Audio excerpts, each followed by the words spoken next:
दक्ष news, सामान्यांच्या हक्कासाठी नेहमी दक्ष।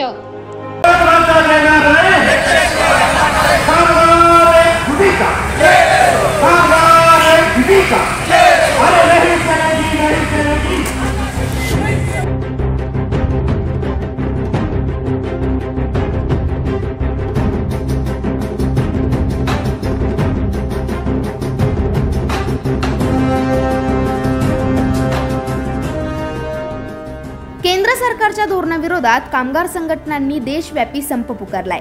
या संपाच्या समर्थनार्थ धुळ्यात दिनांक 16 फेब्रुवारी रोजी 1 तास वॉकआउट करून केंद्र शासनाच्या धोरणाविरोधात तीव्र निदर्शने करण्यात आली।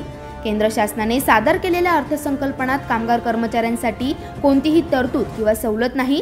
कंत्राटीकरण धोरणाशी संबंधित असलेला कायदा रद्द होणे, नवीन शैक्षणिक धोरणांचा पुनर्विचार करणे, कंत्राटी कामगार कर्मचाऱ्यांची सेवा नियमित करण्याबाबत मौन बाळगले आहे। यासाठी सर्व देशातील सरकारी कर्मचारी कमालीचे नाराज आणि संतप्त झाले असून त्यासाठी हा देशव्यापी संप पुकारण्यात आलाय।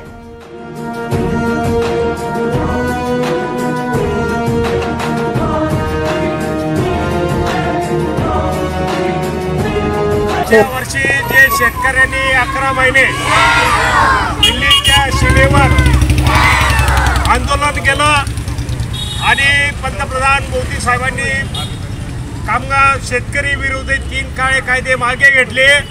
त्यावेळेस सांगितलं की शेतकऱ्याच्या मालाला आम्ही MPSCचा कायदा लागू करू। 1 वर्ष झालं तरी अद्यापपर्यंत शेतकऱ्याच्या मालाला हमीभावाचा कायदा लागू झालेला नाही आणि पुन्हा या वर्षी शेतकऱ्याने आंदोलनाचा हत्यार उपसलं। परंतु दिल्लीची सीमा ही एखाद्या भारत चीन किंवा भारत पाकिस्तान सारखी या दिल्लीची सीमा केली गेलेली आहे। रस्त्यावर खेळ ठोकले गेलेले आहेत आणि म्हणून ज्या भारतीय संविधानाने या भारतातील नागरिकाला आपल्या न्याय हक्कासाठी आपल्या न्याय मागण्यासाठी जे आंदोलन करण्याचा अधिकार दिला, त्या आंदोलनाला सुद्धा चिरडण्याचं काम हे भाजप सरकार करत आहे। आणि आगामी काळामध्ये जर या सरकारने शेतकरी कामगार कष्टकरी शेतमजूर यांच्याबाबत सकारात्मक भूमिका घेतली नाही, यांच्या न्याय मागण्या मंजूर केल्या नाही, तर आगामी काळामध्ये तीव्र आंदोलन छेडण्यात येईल। या राज्य सरकारला सुद्धा इशारा देऊ इच्छितो की 2 महिन्यापूर्वी अशा निकट प्रवर्तक यांचा जो संप झाला, या संप काळामध्ये सरकारने जाहीर केलं की याला 7,000 आणि गट प्रवर्तक यांना 10,000 रुपये देऊ। 2 महिन्याचा कालावधी झाला तरी आतापर्यंत अध्यादेश निघाला नाही। या संपूर्ण मुंबईला मुख्यमंत्री यांच्या दारासमोर ठिय्या मांडून बसल्या आणि त्यांनी सांगितलं माझ्या दारासमोर नका, तुम्ही आझाद मैदानाला जा। म्हणजे मुख्यमंत्र्यांच्या दारासमोर ठिय्या मांडून सुद्धा या सरकारला जाग येत नाही। हा सरकार कामगारांच्या बाबत सकारात्मक नाही।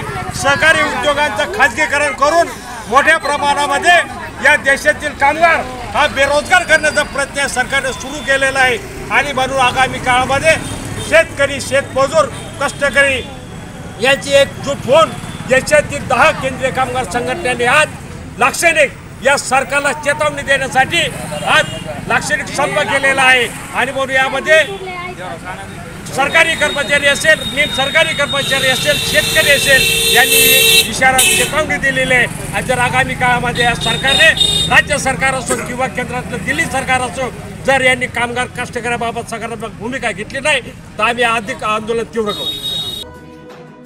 महाराष्ट्र राज्यातील सर्व कर्मचारी 1 तासाचा वॉकआउट करून केंद्र सरकारच्या धोरणाविरोधात तीव्र निदर्शने देत संपास पाठिंबा देत असल्याचे यावेळी दिसून आले। जुनी पेन्शन योजना लागू करणे, कोरोना काळातील 18 महिन्यांचा महागाई भत्ता अदा करणे, खाजगीकरण व कंत्राटीकरण पद्धत बंद करणे, 8वा वेतन आयोग लागू करणे या व इतर अनेक मागण्यांसाठी ही निदर्शने करण्यात आली आहे।